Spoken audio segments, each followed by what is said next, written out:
We tend to think of influential people as people who give good speeches. But I don't think influence is confined to speeches or words. Action is a huge source of influence. In Spanish, we say, las palabras se las lleva el viento. Words get scattered to the wind.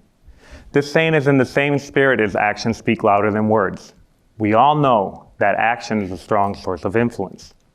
The meaning behind action transcends cultural and generational barriers, like words simply cannot.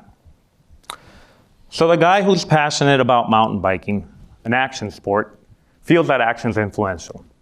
Okay, short talk, but that's not it.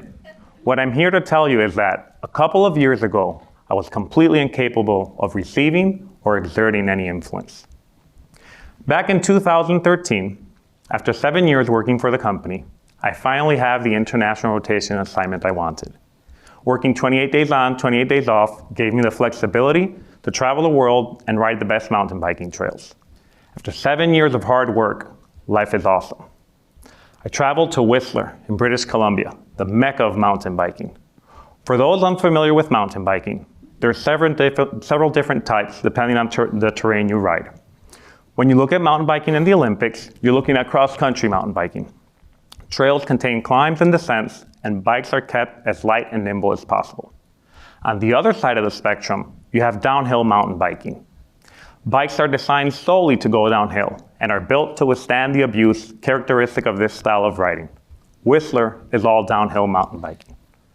On the first day riding, me and my buddies are completely blown away. Whistler is the best mountain biking we've ever seen. On the second day, we're sessioning some jumps. The trick about jumping a mountain bike is that you have to be very specific where you land. You have to land on the ramp. Hitting the jump too fast or too slow means you don't land on the ramp, and bad stuff tends to happen. On my third time trying to hit this jump, I decide to go for broke and jump as high as I can. I overshoot my landing. And while I didn't explode, my front rim kind of did. It bends from the force of the impact. I'm thrown on the ground harder than I've ever been thrown before. My left foot is in searing pain. My buddies ask me, "Are you okay to ride down?" I take off my shoe, and I find my big toe pointing the wrong direction. So no, I'm not okay to ride down. I'm taken to the ER by ambulance. In the ER, I overhear the doctor saying, "Complicated fracture." As I painfully came to learn, fracturing your toe and damaging the ligaments on your ankle and your foot is an injury with a long, painful recovery. The repercussions of the accident aren't confined merely to the physical. Without enough time to heal for my next rotation, I'm taken off the project. I'm no longer a rotator. 7 years of hard work evaporate in an instant. After months of physical therapy, I'm ready to return to work. I decide to change career paths by becoming a seismic data interpreter. It's a big change with a steep learning curve. How did I handle this new challenge? In one word, horribly. I was so focused on what I had lost, I was blind to the potential in the future. I felt the universe had played a dirty trick on me, and two can play that game. Force will be met with force. I go into my new work group as the hardest version of myself. I knew it all. Nothing was going to stand in my way of getting my career back to where it was prior to the accident. The harder I pushed, the harder I tried to have influence, the more resistance I met. Everything was fight or flight. Hopelessness crept in. I felt awful. After too much time pushing and going nowhere, while feeling awful, I decided I need to make changes. I can no longer go through life as a resentful, bitter, anxious mess. I need to change my life around. The first thing I changed was to shut up and observe. Now, this isn't being passive. I'm making a conscious effort of widening my perspective. During this time, I kept having lunch with a friend of mine who told me about all the work he was doing for the Houston mountain bike community. Seeing my friend's actions had a deep impact on me. I wanted to follow his example. With so many good causes out there, I needed to select something where I felt a personal connection. Soon, life would present something far more personal than I could have ever imagined.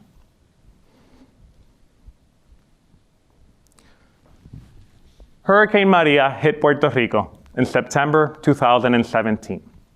And while I'm sure you've all heard about the nationwide catastrophic damage and the nearly 5,000 people who died from the storm, what you haven't heard, what you'll only hear if you talk to people who went through the storm, is the nature of these deaths. Most of these deaths are not associated to flooding waters or the collapse of a structure. They're related to the collapse of a country. A country unable to provide aid to cancer, diabetes, dialysis patients. The pain of seeing the slow death of loved ones, many who can't receive proper burial, is met by an ineffective government, local and federal, who minimize reports of damage from the hurricane to save face internationally. What's hard to grasp for people who aren't from an island is that the size of a large storm can be the size of your country. A direct hit from a hurricane like Maria means that there's no neighboring state, no neighboring country that can provide support by ground. In the weeks after the storm, the people in Puerto Rico were truly alone in a devastated country.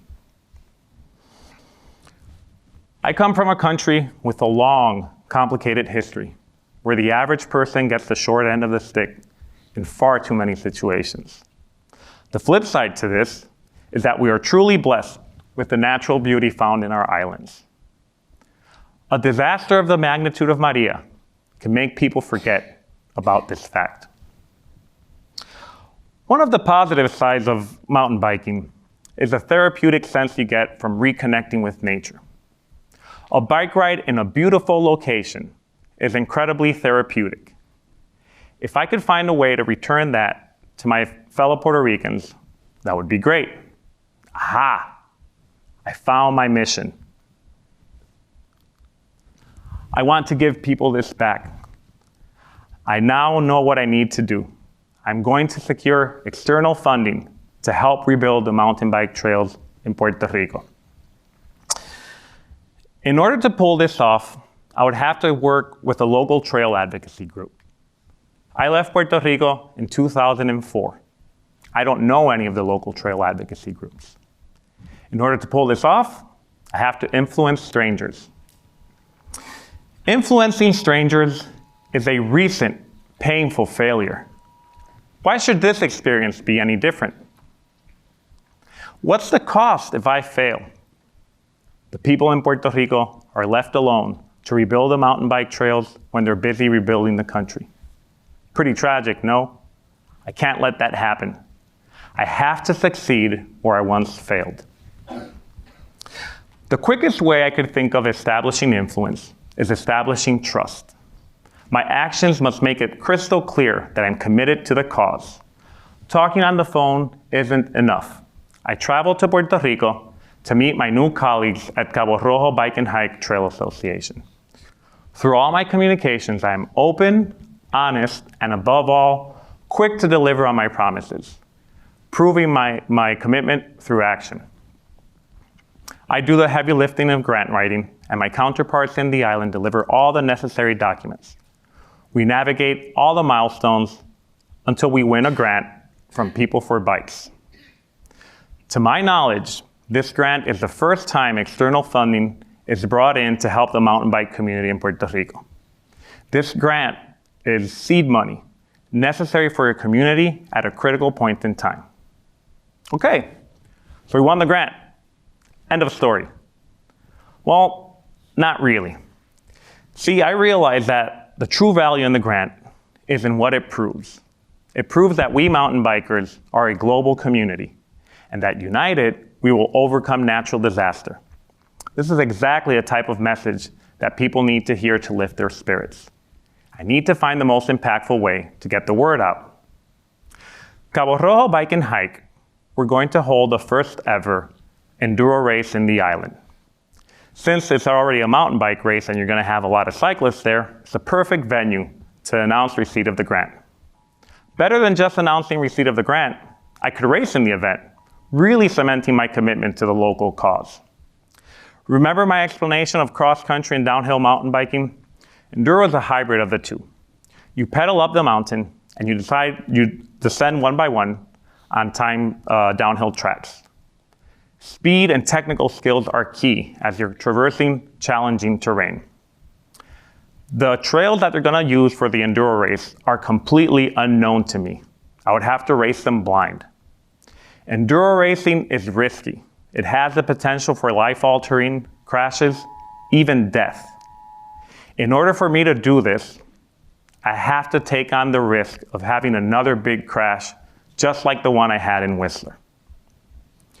In order to tackle the race, I put together a plan. Come race day, a string of unfortunate events wipes out my plan. My risk exposure goes up dramatically. I'm at the top of the mountain, thinking I'm about to throw up, when I notice an issue with one of my tires. I can fix it, but there's a good chance the issue comes back, causing my tire to fail, which would cause me to crash. Doubt comes rushing in. With all the bad things going for me, nobody could fault me for pulling out of the race, right? Fortunately, at that time, I was able to see the bigger picture and commit to the race. I finished the race placing mid-pack. I'm super happy with my race results and my ability to avoid injury. Was the risk really worth it? Absolutely. Mountain bikers, like many, if not all athletes, demand proof through action. One race was all I needed to prove I'm part of a new wave of mountain bikers, ushering in a new era of the sport in the island. After the race, key components of the local mountain bike community come by and introduce themselves. Cabo Rojo Bike and Hike put me on the board of directors. None of this would have happened had I not had the courage to participate on that race. I published an article in a well-known mountain bike website, Pink Bike. By the way, my pink shirt is in reference to Pink Bike. Thanks to the article, I can contact a professional mountain biker who travels to the island and films a short documentary covering the local scene. Thanks to the documentary, we gained a lot of attention. The mayor of Cabo Rojo is really happy with our work. And with Cabo Rojo Bike and Hike's help, we install official trail signage on trails that have now been officially protected by municipal law. These are trails that are available for future generations.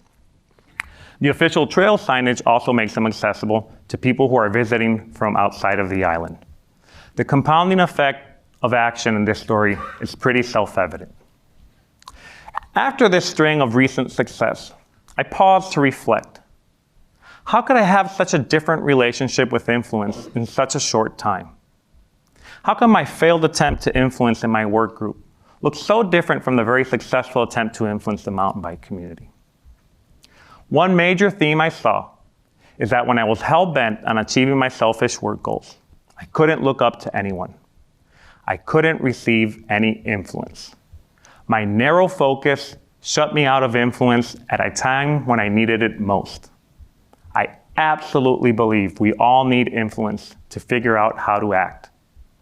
Had I remained close to influence, would I have noticed my friend helping out the Houston mountain bike community? Would I have helped out the mountain bike community back home?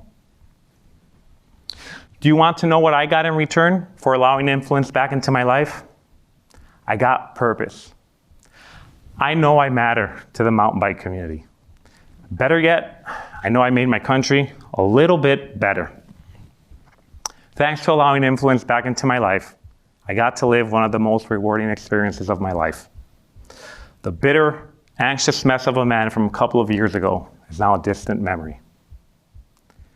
What I want you to take from my talk is that influence is not a rare talent reserved for a select few. We all have the courage to take on risk and act for the greater good. I ask you to act because your action is the catalyst that brings in the positive influence we need in this world. I ask you to act because your communities cannot afford to have you standing on the sidelines. Thank you.